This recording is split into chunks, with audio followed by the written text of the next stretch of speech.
예수님, 다녀보면 꽃이 피더라고요. 목련, 진달래, 개나리 보셨죠? 우리 신대동서도 화단만 없어. 화단만 꽃이 없어요. 그리고 아무도 화단에 신경 안 써. 제가 지켜보니까 그렇더라고요. 제가 기분이 좋은가요? 화딱지 나요, 저는. 화딱지 난다. 성당에 화단에 꽃이 피면 얼마나 좋아요? 개나리, 진달래. 뭐 돈이 들어? 어쨌든 저는 그래서 건영 아파트에 핀 목련, 또 동구 아파트에 핀 개나리 보면서 삽니다.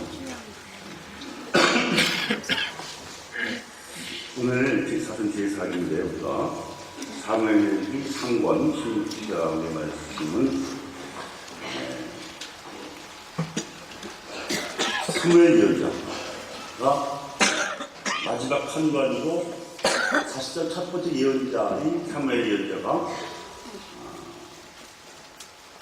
다윗을 선발하는 그런 장면이에요.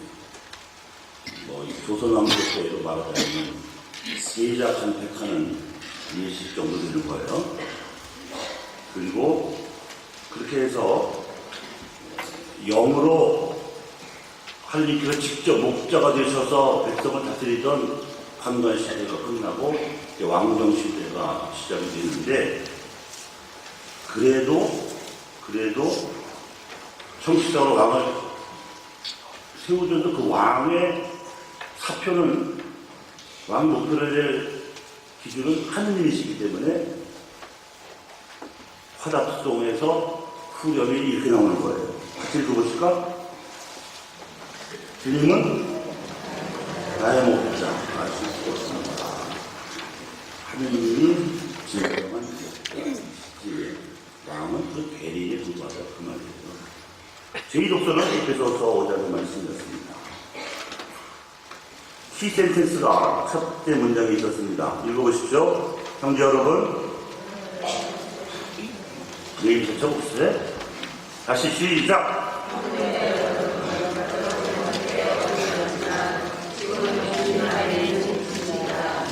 빛에 됐고요. 그래서 이제 이런 두 복서 말씀을 듣고 복음을 준비시키는 복음환호성이 뭐라고 되어 있어요? 요한복음 8장 12절이네요. 시작.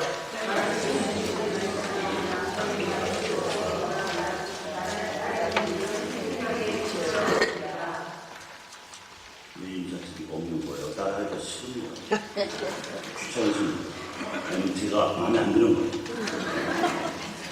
가지고 좋고 그렇게 해서 지난 주일도 요한복음 8장 갈만 연결이 길었지만 오늘도 실루한 연못에서 세상소동이 눈을 하는 기회가 길었죠. 이 복음이 이렇게 기니까 강론도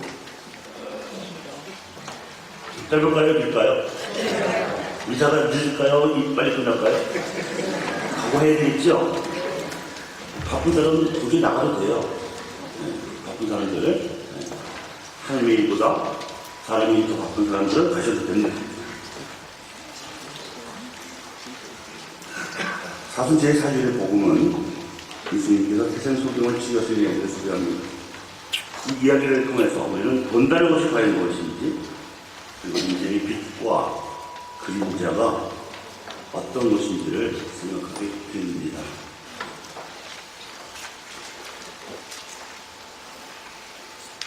한 젊은이가 다른 젊은이를 만나서 사랑에 빠졌어요. 두 사람은 서로에게서 인생의 의미를 찾았습니다. 서로 많은 이야기를 나누고 그 이야기들이 둘의 만남을 풍요롭게 했습니다. 세상이 달라버렸어요. 인생도 달라버렸어요. 그 두 젊은이는 서로에게 눈이 멀었습니다. 사실은 서로에게 눈을 뜬 거죠. 여러분도 그런 시절이 있으시죠? 이 독서자 그런 시절 있으시죠? 부러운 커플입니다. 저 커플은 첫사랑을 만나서 지금까지 부부로 살고 있습니다. 전 첫사랑이 실패해가지고 신학교 갔어요. 진짜요? 한쪽에 눈을 뜨게 되면 그전에 보았던 세상에 대해서는 눈이 멀게 됩니다. 마찬가지로 사랑의 눈을 뜨면 다른 사람들의 눈이 멉니다. 눈이 멀었다고 해서 안 보인다는 게 아니고 여자가 여자가 아니고 사람으로만 보이죠. 오직 그 여자만이 당사자에게는 사랑의 상대방으로 보이는 것 뿐입니다. 세상에 100명의 총각과 100명의 처녀가 있다고 해서 100개의 가정이 생겨나는 게 아닙니다. 연애라고 하는 인격적인 과정을 거쳐야만 그럴 수가 있습니다. 이는 우리 부모님들 세대는 연애라는 인격적 과정이 생략됐습니다. 저희 부모님만 해도 사진 한 장에 동안하고 결혼을 하셨지만 7남매를 낳아 계시면서 그 흔한 부부싸움 한번 해보신 적이 없어요.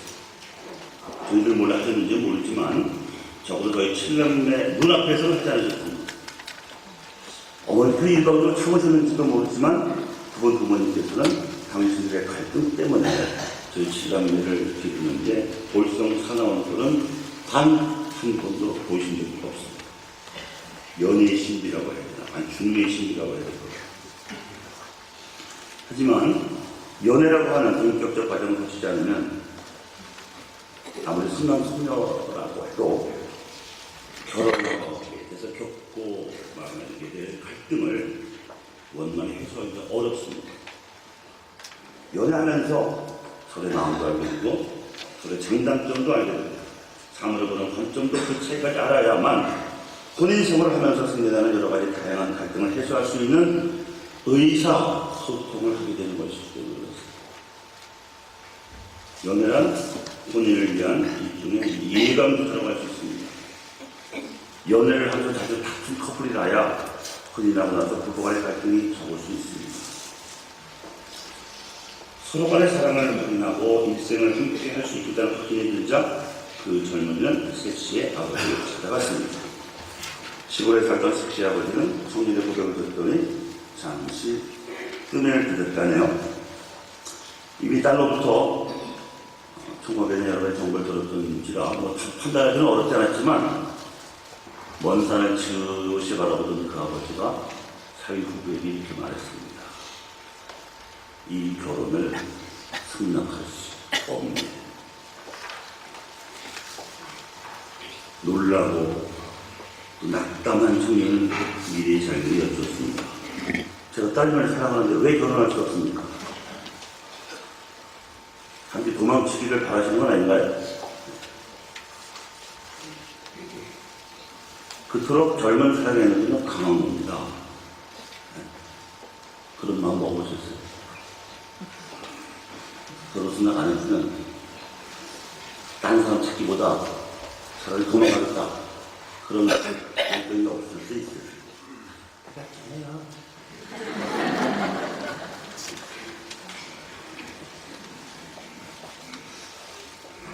서로가 서로에게서 삶의 에너지, 미래의 에너지를 가지면 그럴 수도 있는 거예요.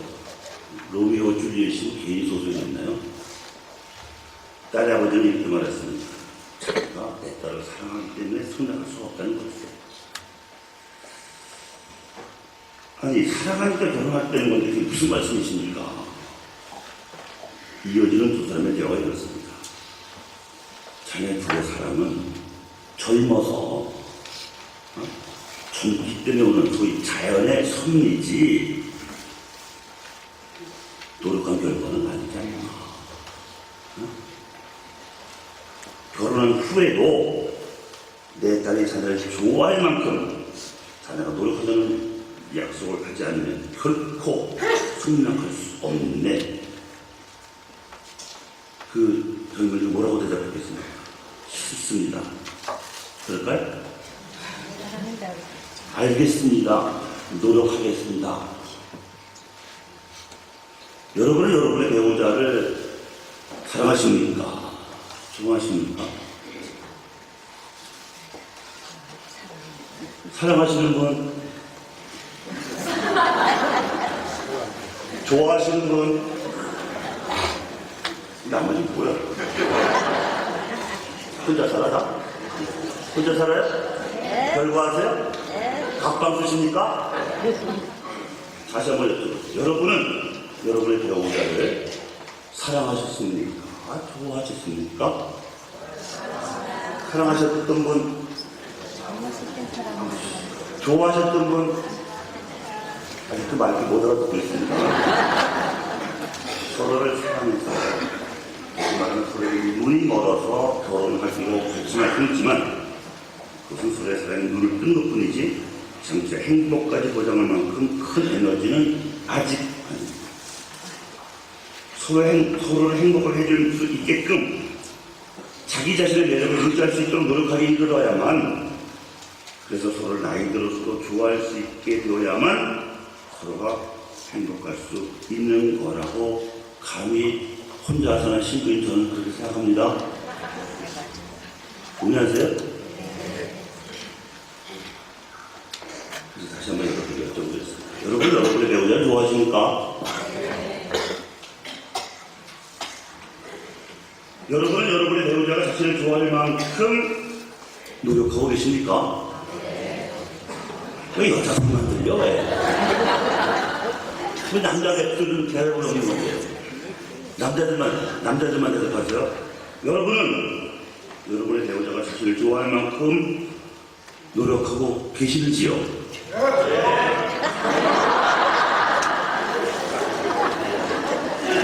그래야 남자가 값을 자체도 딱 얻어먹을 수 있는 거예요. 네? 세상이 바뀌었습니다. 이제는 여자가 행복해야지 남자도 얻어먹는 거예요. 그건 자존심 상하는데 그만큼 남자들이 그동안 왕노릇 했잖아. 괜찮아요?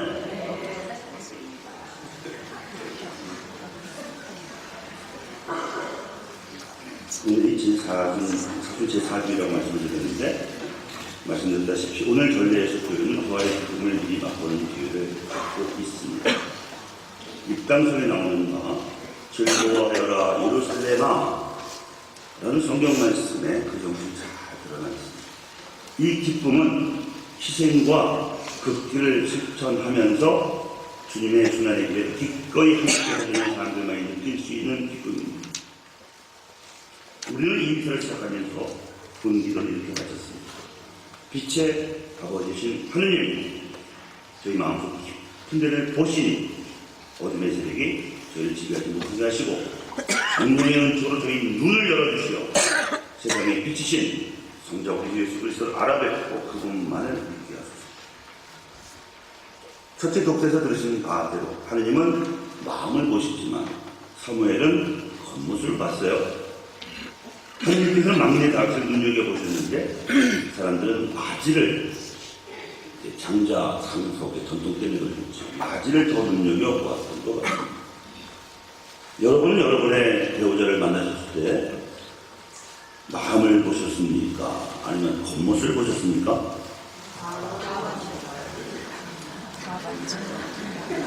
이 정답이 뭔지 알고 알아서 대답하는 거예요. 여러분 자녀들의 배우자감을 보실 때는 마음을 보십니까? 겉모습을 보십니까? 마음을 잘하네. 이 중요한 거죠. 진짜 중요한 거죠. 제가 들은 이야기인데요. 어떤 아버지는 살감 볼 때 세 가지를 시험해 본다고 해요.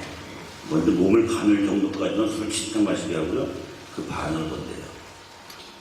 미리 장미 고난한 술을 마다할 살감은 없을 테고 취하고 나서 이성을 유지할 장사도 없겠죠.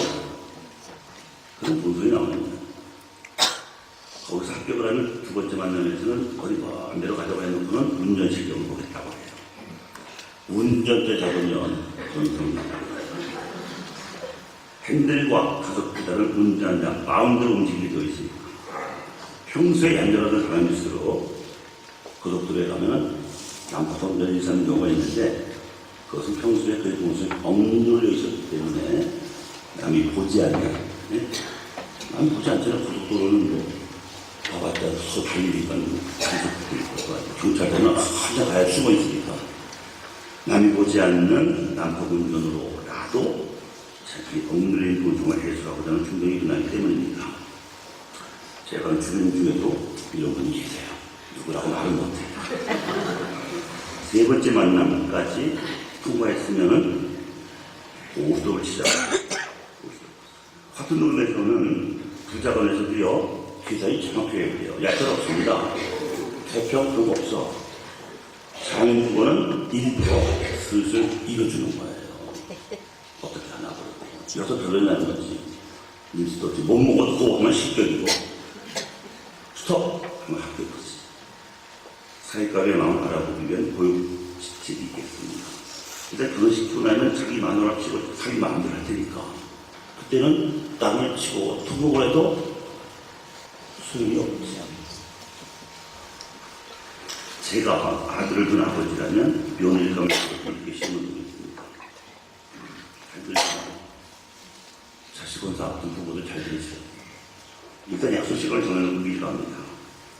화장한다고 시간이 늦는다면 일단 실격. 시간을 지키지 못하는 사람이 다른 걸 지킬 것 같아요? 어떤 약속도 핑계낼 거예요. 그런 사람들이 아이들을 어떻게 가르칠지는 불을 보다 뻔한 일입니다. 그 다음에 저를 시켜볼 거예요. 예절을 하는 색시라면 가정교육을 제대로 받은 사람일 것이기 때문에 절 하나도 제대로 못하는 청자라면 더 이상 볼 수 없어요. 음식은 시집와서 배우면 되지만 예절 교육은 시집와서 시킬 수가 없어요. 거기에 통과했다. 그 다음에 3년을 할 때 식사 전주기에 앞서서 3종기도를 해볼 거예요. 그게 개념을 제대로 받지 못한다면 가정에서 기도를 하지 않았다는 진리가 되죠. 당연히 실격.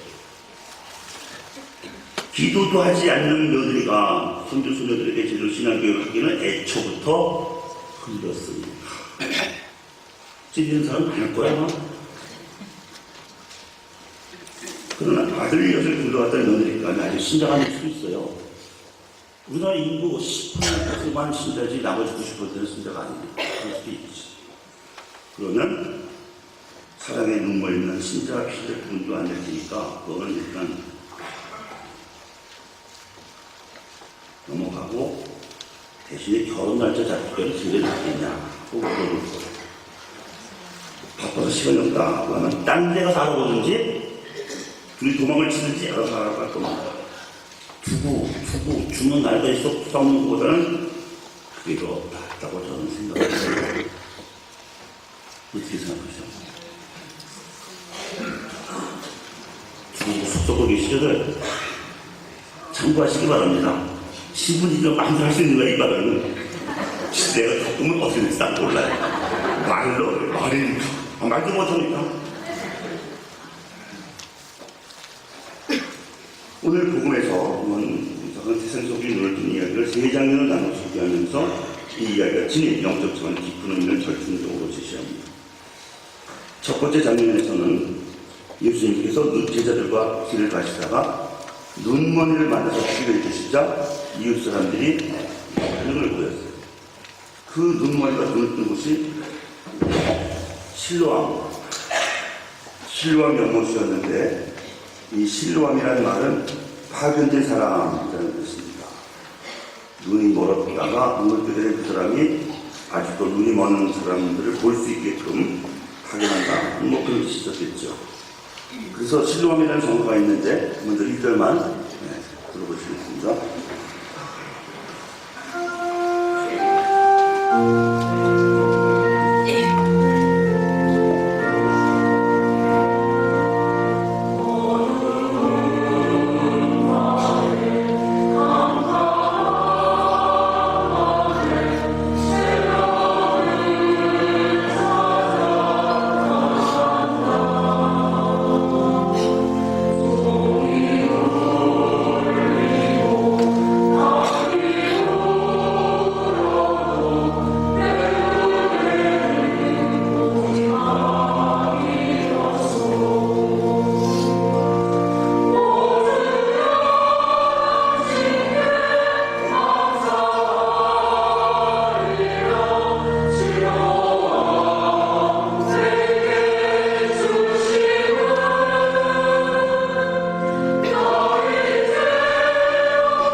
양양에 가면은 양양공항 그 실로암 막국수집 그 근처만 가고 먹으면 진짜 잘 물이야. 동치미도 물로 왔는데 시원한 막국수 실로암 막국수. 두 번째 장면에서는 사람들이 눈을 뜨기를 반사되게 되고 가자 예수님의 신원에 대한 논쟁이 벌어지고 치유받은 이는 예수님의 치유 능력 자체가 하나님에게서 오신 분임을 보증한다고 믿어서 믿음의 자세를 냅니다. 예수님께서 누구시냐 하는 부분에 있어서 하나님에게서 오신 분이라고 믿는 것과 하느님이시라고 즉 메시아시라고 믿는 것은 약간의 미묘한 그러나 매우 중요한 차이가 있습니다. 눈을 뜬 세상 소경도 아직은 예수님을 하느님에게서 오신 분으로서 자기 눈을 뜨게 해주셨다고 믿는 데 그치고 있습니다. 믿음의 시작이죠. 세 번째 장면에서는 예수님께서 눈을 뜬 이에게 당신 자신을 드디어 하느님으로 드러내시면서 당신이 대한 믿음을 진리라고 초대하십니다. 본문에서는 사람의 아들이라고 겸손히 표현하시죠. 예수님은 하느님이시면서도 단 한 번도 당신 자신을 하느님이라고 자처하신 적이 없습니다. 그저 사람의 아들이라고만 표현하시죠. 우리가 볼 때 그게 그겁니다. 그러니까 여러분이 눈을 뜨도록 제가 각색해서 말씀을 드리자면 이렇게 됩니다. 너와 말하고 있는 내가 바로 하느님이다. 그러자 세상 속에 갔다가 눈을 뜨게 되니까 예수님 앞에 무릎을 꿇고 경배하며 고백했습니다. 주님, 제가 믿습니다. 드디어 빛을 본 것입니다. 육안으로가 아니라 마음의 눈으로 참된 빛을 보게 된 것이죠. 두 번째 치유, 진정한 눈뜸, 우리의 본국입니다. 여러분은 눈을 뜨고 계십니까? 감고 계십니까?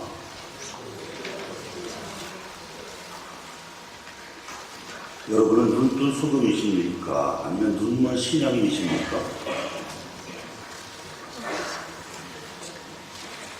저는 여러분이 세상의 눈먼, 그러나 예수님께 눈을 뜬 신앙이시기를 바랍니다. 사도 바울도 일찍이 에페소인들에게 이 깨달음을 전한 바 있습니다. 여러분은 한때 어둠이었지만 지금은 주님 안에 있는 빛입니다. 그러니 빛의 자녀가 밖에 살아가시오. 빛의 열매는 모든 선과 의로움과 진실입니다. 무엇이 주님 마음에 드는 것인지 가르쳐주십시오. 열매를 맺지 못하는 어둠의 일에 절대로 가져가지 말고 오히려 그것을 밖으로 들여주십시오. 신여러분, 교우 여러분은 사도 바울의 이 권고 말씀에 합당하게 살아가고 계시죠? 열매를 맺지 못하는 어둠에 있는 절대로 가져가지 마시고 오히려 그것을 공공연하게 사람들 앞에 드러내고 계시죠? 네?